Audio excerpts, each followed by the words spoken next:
हम लोग C TET के जो परीक्षा 20 अगस्त को होने वाली है उसमें ईवीएस के एक टॉपिक यानी रोग को आज हम लोग पढ़ेंगे। तो चलिए शुरू करते हैं। रोग क्या होता है?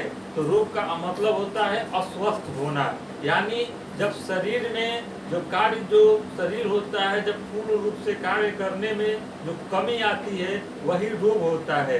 रोग का मतलब होता है अस्वस्थ होना यानी रोग। तो चलिए हम लोग आज पढ़ेंगे कि जीवाणुओं से कौन कौन से रोग होते हैं, विषाणुओं से कौन कौन से रोग होते हैं, प्रोटोजोआ से कौन कौन से रोग होते हैं, कवक और फफूंद से कौन से रोग होते हैं। इन सब को आज हम लोग इस वीडियो में पढ़ेंगे तथा सी टेट में 1 से 2 नंबर का प्रश्न इससे जरूर पूछा जाता है। तो चलिए देखते हैं जीवाणुओं से होने वाले रोग।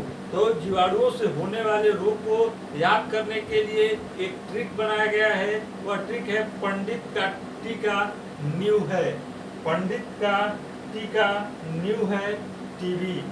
पंडित का टीका न्यू है टीबी, यानी कि प से प्लेग रोग, डी से डिप्थीरिया, त से टाइफाइड, का से काली खांसी, टीका से टिटनेस और का से कुष्ठ रोग, न्यू से निमोनिया, है से हैजा और टीबी से क्षय रोग।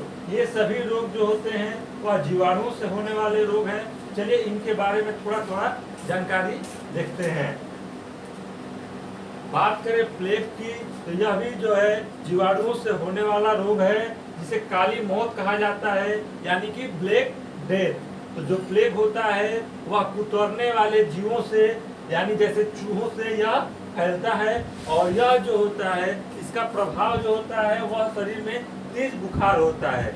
यानी प्लेग जो है वह जीवाणुओं से होने वाला रोग है और यह चूहों से फैलता है तथा इससे तेज बुखार होता है। बात करें डिप्थीरिया की तो यह भी एक संक्रामक जीवाणु रोग है, जिससे कि शरीर के टॉन्सिल, गले, नाक और त्वचा आदि को ये प्रभावित करता है। बात करें टाइफाइड की तो टाइफाइड जो है उसे मियादी बुखार कहा जाता है।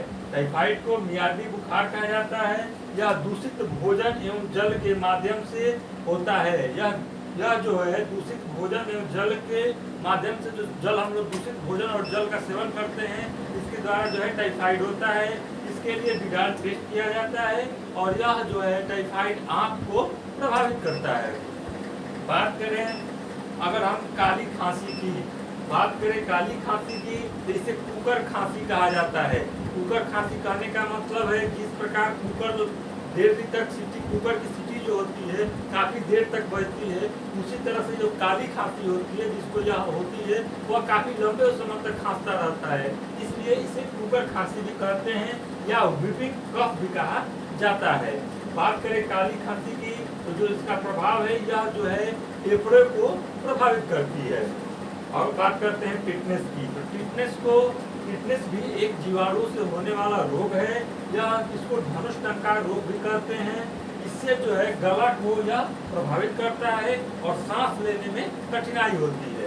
बात करें कुष्ठ रोग की तो कुष्ठ रोग भी एक जीवाणु से होने वाला रोग है, जिसे कोढ़ रोग भी कहा जाता है, और यह जो होता है वह तंत्रिका तंत्र को प्रभावित करता है। बात करें निमोनिया की तो निमोनिया भी जीवाणुओं द्वारा फैलाए जाने वाला रोग है, और इसका लक्षण यह है कि इसमें बालक को जो है खांसी और बुखार आता है और इसका प्रभाव जो होता है वह फेफड़ों पर पड़ता है। बात करें हम हैजा की तो हैजा को घरेलू मक्खी फैलाती है और यह दूषित भोजन एवं जल के माध्यम से फैलता है और इसका लक्षण है उल्टी, दस्त।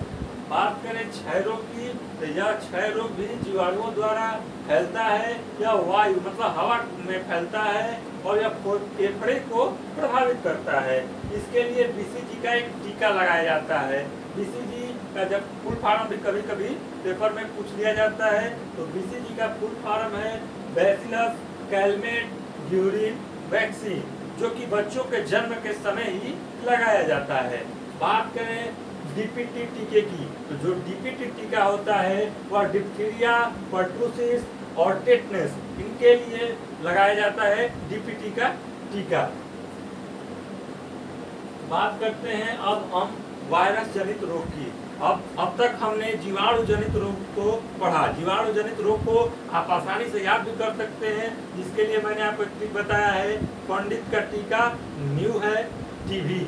अब बात करते हैं वायरस जनित रोग। वायरस से कौन कौन से रोग होते हैं इसको हम पढ़ेंगे। तो वायरस को जो है सजीव और निर्जीव के बीच की कड़ी माना जाता है, क्योंकि वायरस में जो होता है वह सजीव और निर्जीव दोनों के लक्षण पाए जाते हैं, इसलिए वायरस को सजीव और निर्जीव के बीच की कड़ी माना जाता है। बात करें वायरस जनित रोग की, तो सबसे पहले हम लोग पढ़ेंगे एड्स को। एड्स एक वायरस जनित रोग है, जिसका वायरस जो होता है वह HIV होता है। HIV यानी ह्यूमन इम्यूनोडिफिशियेंसी सिंड्रोम। बात करें एड्स की, तो एड्स का पूरा नाम है एक्वायर्ड इम्यून डिफिशियंसी सिंड्रोम। बात करें एड्स की, तो इसका पूरा नाम होता है एक्वायर्ड इम्यून डिफिशियंसी सिंड्रोम। और इसके सिम्टम्स की बात करें यानी लक्षण की बात करें, तो इसका जो है एड्स से प्रभावित व्यक्ति जो है, एड्स तुरंत पता नहीं चलता है किसी भी व्यक्ति में जब एड्स शुरुआती समय में होता है। जब एड्स काफी समयों के बाद एड्स से प्रभावित व्यक्तियों का पता चलता है और उस व्यक्ति में जो है वजन जो होता है व्यक्ति का वो बढ़ता नहीं है और लगातार कम होता रहता है, और उसके WBC यानी प्रतिरोधक क्षमता कम हो जाती है, और इसके लिए एलिसा टेस्ट कराया जाता है। बात करें स्मॉल पॉक्स यानी चेचक की, तो चेचक भी वायरस जनित रोग है, और इसके लिए जो यह होता है वो शरीर पर दाना हो जाता है और शरीर में काफी तेज बुखार होती है। इसके लिए एडवर्ड जेनर ने एक टीका का निर्माण किया। बात करें डेंगू की, तो डेंगू जो है वह एडिज मच्छर के द्वारा फैलता है, और इसके सिम्टम्स की बात करें यानी लक्षण की बात करें, तो डेंगू से सिर दर्द, तेज बुखार, मांसपेशियों में दर्द पाया जाता है, और इसमें जो है प्लेटलेट्स काफी तेजी से गिरने लगता है। बात करें डेंगू के उपचार की, तो इसके लिए घरेलू उपाय के तौर पर बकरी का दूध सबसे ज्यादा फायदेमंद होता है। बात करें पपीता की पत्ती की, तो पपीता के पत्ते भी काफी इसमें लाभप्रद होते हैं। कीवी का जो फल होता है, नारियल का पानी, ये सब जो है डेंगू के उपचार के लिए काफी जो है प्रभावशाली होते हैं। यह काफी तेजी से आपके प्लेटलेट्स को बढ़ाते हैं। बात करते हैं पीलिया रोग की, तो पीलिया रोग भी एक वायरस जनित रोग है, जो कि जिसे हेपेटाइटिस या जॉन्डिस कहा जाता है। इसमें जो है शरीर में जो व्यक्ति के शरीर में आंख होती है और नाखून या पीला दिखाई देने लगता है। जिस प्रकार शरीर में हल्दी का लेप लगाने पर शरीर पीला होता है, उसी प्रकार इस रोग से लोगों का आंख और नाखून पीले दिखाई देने लगते हैं, और यह जो है लीवर को प्रभावित करता है, और यह जो है लीवर को काफी ज्यादा प्रभावित करता है। बात करें रेबीज की, तो रेबीज इसे हाइड्रोफोबिया का भी रोग कहा जाता है। रेबीज को हाइड्रोफोबिया का रोग कहा जाता है। हाइड्रोफोबिया कहने का मतलब है कि जिसको जल से डर लगने लगता है उसे हाइड्रोफोबिया कहता है। हाइड्रोफोबिया जो होता है वह कुत्ता, बंदर या बिल्ली जब व्यक्ति को काटती है तो उसके जो लार होते हैं उन्हीं के माध्यम से रेबीज होता है, और इसके लिए लुई पास्चर ने एक टीके का निर्माण किया, जो कि कुत्तों के काटने या बंदर के काटने या बिल्ली के काटने पर व्यक्ति को लगाया जाता है, ताकि उसमें रेबीज रोग न हो। बात करें गलसुआ रोग और पोलियो रोग, तो पोलियो भी वायरस जनित रोग है, और इसे पोलियोमाइलाइटिस के नाम से भी जाना जाता है। पोलियो रोग को पोलियोमाइलाइटिस के नाम से भी जाना जाता है। पोलियो जो होता है वह रीढ़ की हड्डी, मुख्यतः यह रीढ़ की हड्डी व ब्रेन स्टेम की नसों को प्रभावित करता है, और यह जो है तंत्रिका तंत्र को पूर्ण रूप से प्रभावित कर देता है। बात करें गलसुआ की, तो गलसुआ भी एक वायरस जनित रोग है, जो कि दूषित जल के सेवन के कारण होता है, और इसमें लार ग्रंथियां जो है काफी ज्यादा प्रभावित होती हैं।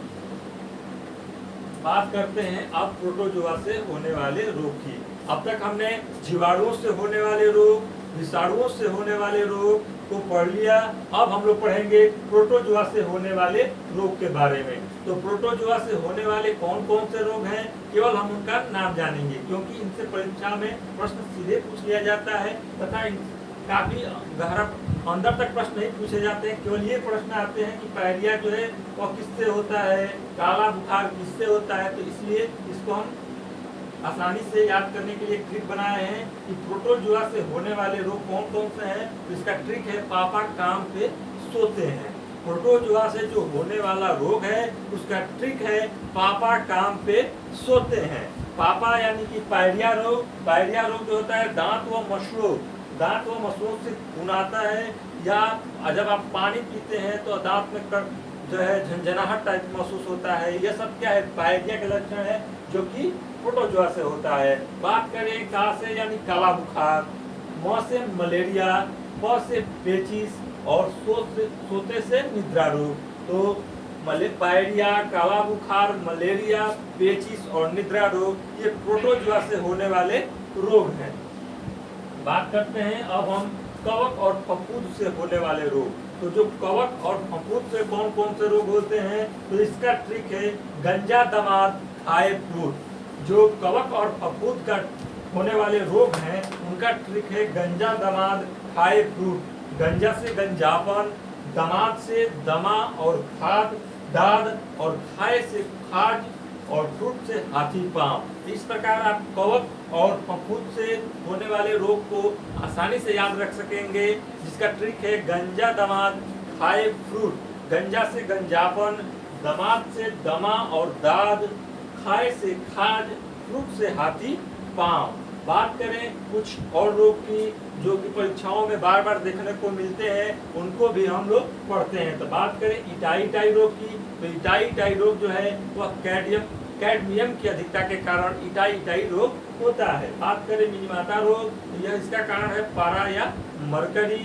बात करते हैं घेंघा रोग की, तो घेंघा रोग जो होता है यह आयोडीन की कमी के कारण होता है। तो इस वीडियो में हम लोग रोग से संबंधित सभी वायरस से होने वाले रोग, जीवाणुओं से होने वाले रोग, प्रोटोजुआ से होने वाले रोग तथा कवक एवं फफूंद से होने वाले रोगों को पढ़ लिए। और यह जो है हम वीडियो हमारे सी-टेट के परीक्षा तथा अन्य सभी परीक्षाएं जिनमें रोग से संबंधित प्रश्न पूछे जाते हैं, चाहे वह एसएससी हो, यूपी पुलिस हो, चाहे यूपी टेट हो, चाहे जो भी परीक्षा हो, जिसमें भी रोग से संबंधित प्रश्न पूछे जाएंगे, यह वीडियो आपके लिए काफी हेल्पफुल रहेगी। आज के लिए इतना ही।